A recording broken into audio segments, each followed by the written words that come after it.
But that's hard to do within 2 years, and it also took time to kind of learn what are our key assets that we have to offer. So my idea was to look at the 79th Street corridor, and we have maps up here. So to look at the 79th Street corridor from the lakefront to Paxton.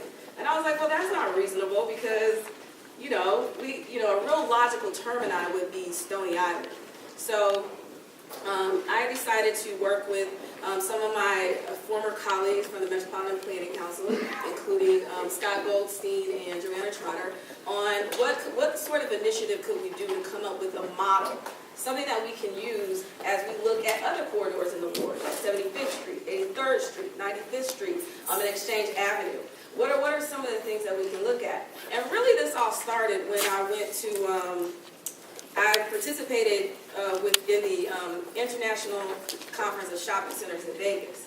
And, when the city prepared what they were going to give out, I came right back to my office and prepared a whole new document because I think there's a lot more information that could have been shared with regard to our income in the neighborhood, with regard to some of the assets in the neighborhood. And, I'm the nerd and I don't mind saying it, but, we have the second largest conventional water treatment plant in the world in the 7th ward.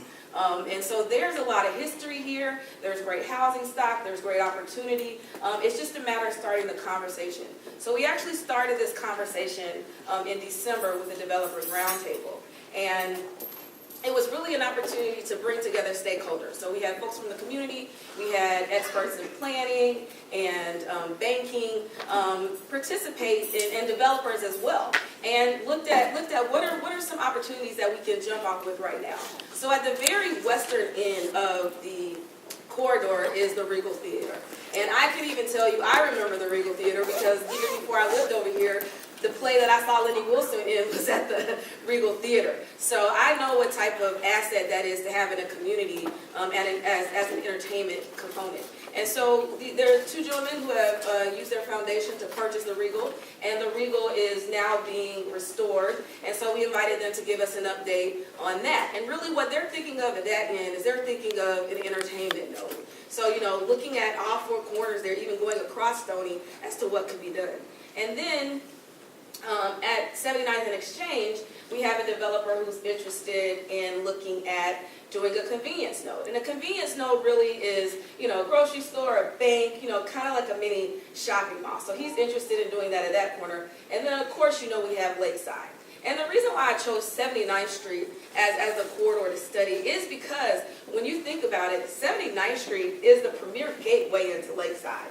Yeah, you can take South Shore Drive, but that's a slower ride than going down 79th Street. And, there's some great things that are along 79th Street that, we can take advantage of, including traffic volumes and things like that. So the point of this phase 2 is to really, give you the backdrop of what happened in phase 1 and look at what we can do moving forward. What's going to happen next? What are our next steps? And so the next steps really are to, digest some of that. So I was trying to talk well enough for Joanna to get here, but I'm going to probably start to turn it over to Scott because I know that Mr. Feldman, Eran has to leave in a little bit. So I'll just let the panel introduce themselves first. So Eran Feldman, first In Site Realty, and also Southside Community Investors Association, which is a building owner group that covers South Shore, Chatham, Grand Crossing, Auburn, Gresham, and also Englewood. We meet once a month, and we talk about how we can make ourselves better as building owners, what's going on in the industry, and basically work on educating ourselves on a daily basis. Johnny Wilbon, Vice President of Consumer Banking, Bank of America. I am also the Financial Center Manager at 71st and Stony Island. Of course, you being here is to answer any questions financially, business-wise, community-wise, and personal-wise, anyone may have. I'm Joanna with CBRE, Senior Director. I do the retail leasing along with my associate Kevin Stanley at 95th and Stony. Can't hear you. I'm sorry. I do the retail leasing at 95th and Stony, and I'm here to answer questions as they relate to retail leasing here. Name your name again? Yolanda Fire. Spell the last name. B as in Victor, A-L-L-E.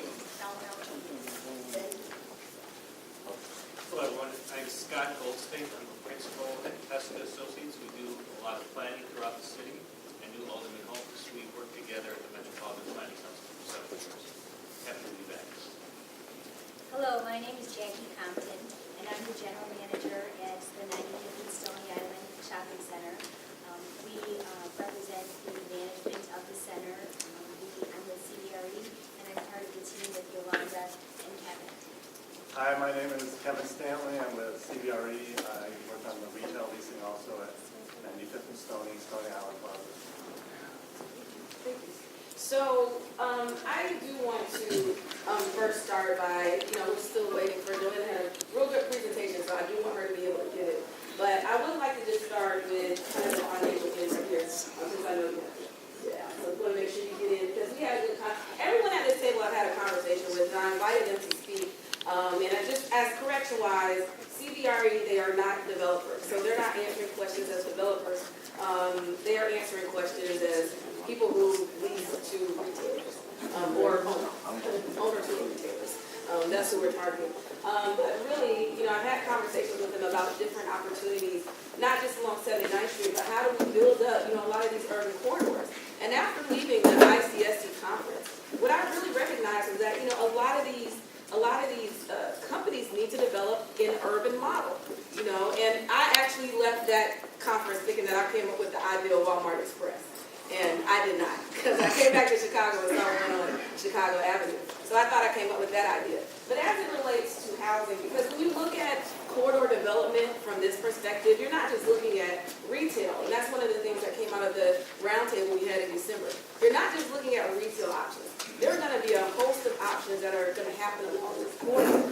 And one of the areas where Eran is really involved in is the housing market. So if you can just talk a little bit about, everyone talked about like the Ridgeville area, what happened there. Maybe you can give us some details on how housing impacts a retail corridor. So in the house, when we're talking about housing, we're talking about apartment buildings as opposed to home ownership, single family. I think the model that I follow in general with the extracurricular activity I do in the neighborhood is I follow what happened in the 90s and the early 2000s in Rogers Park, in Edgewater, in Uptown, where building owners together with the city and different not-for-profit groups and CDCs work together to revitalize the community.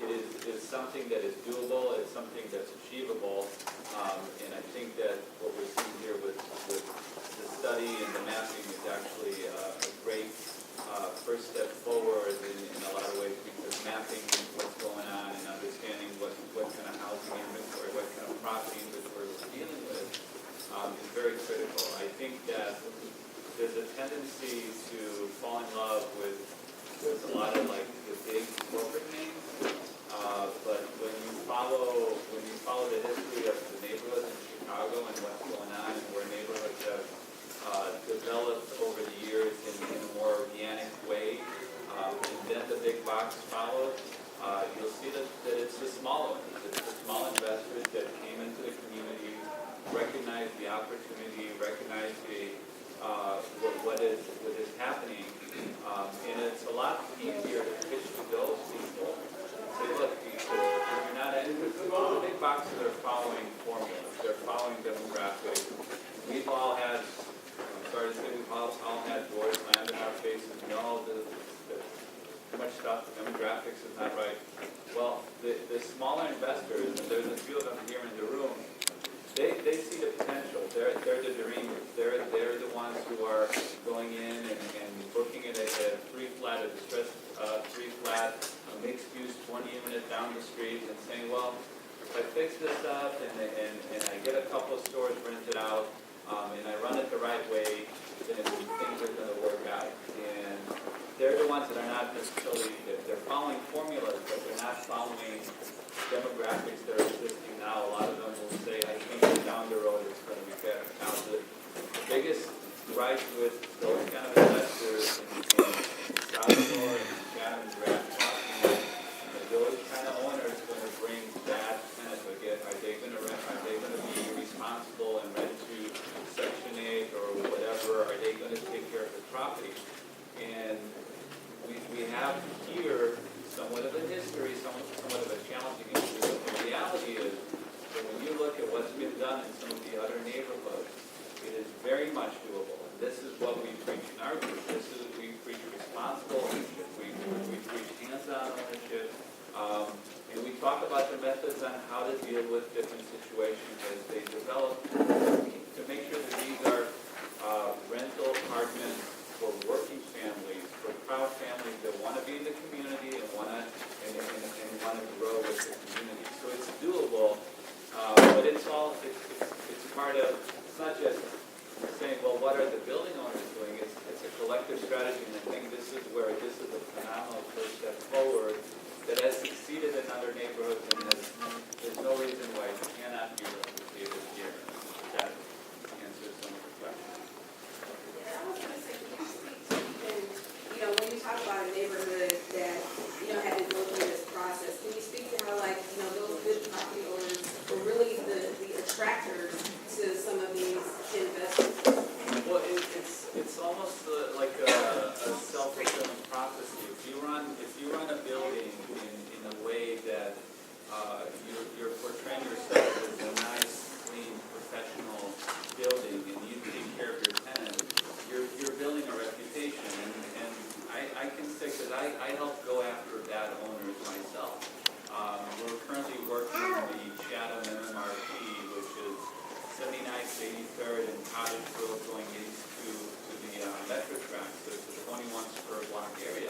And we're identifying the bad owners over there. We're identifying vacant buildings over there and going after them. So it is about building a culture. It is about building and attracting the good owners. And that's why a lot of times having a game plan for an area, titles for an area, initiatives for an area helps create the focus of the good owners coming to the area, managing their property right, and having some kind of even building owners need to have some kind of a carrot. I mean, you're asking if you put yourself in their shoes for a second. These are owners that are investing their own money in I wouldn't say gambling, but they are putting their lives on the line basically to buy some of these properties and develop them. So they care very much about what's going on and who they're renting to and what's going to happen. And so they're building that kind of a portfolio. They're building that kind of an investment in the community, and they are involved in what's going on. But I think I agree with that. But I think we just want to have that conversation that, what I took when we first talked about this was, having those good group of owners come together and show that, they are making good investments in the community and bringing good people in. And one thing I think goes along with the housing component is not just good owners, but also good quality schools. And we're fortunate that we have 2 level 1+ schools and 3 level 1 schools and 2 level 2 schools, and those schools will probably be changing. One of those is actually a turnaround school, so that's a plus that it's a level 2 now. So that goes along with it, and so we have the pieces of the puzzle. It's just putting it together. I also want to call out a couple other experts in the room. Mr. Jimmy A. from Ujama Construction, and he's here and I'm putting you on the spot, but could address some issues that deal with contracting. And then we have Mr. Joel Johnson from HRDI. He does have a location here in the 7th Ward, actually. He's doing it back in the Jeffrey Manor community where they're providing housing for women and children, right? Okay. So we do have other experts in the room. I want to point that out. I am so happy to introduce Joanna Trotter. She's waiting on a babysitter, so she's to introduce Joanna Trotter, who's really going to do a review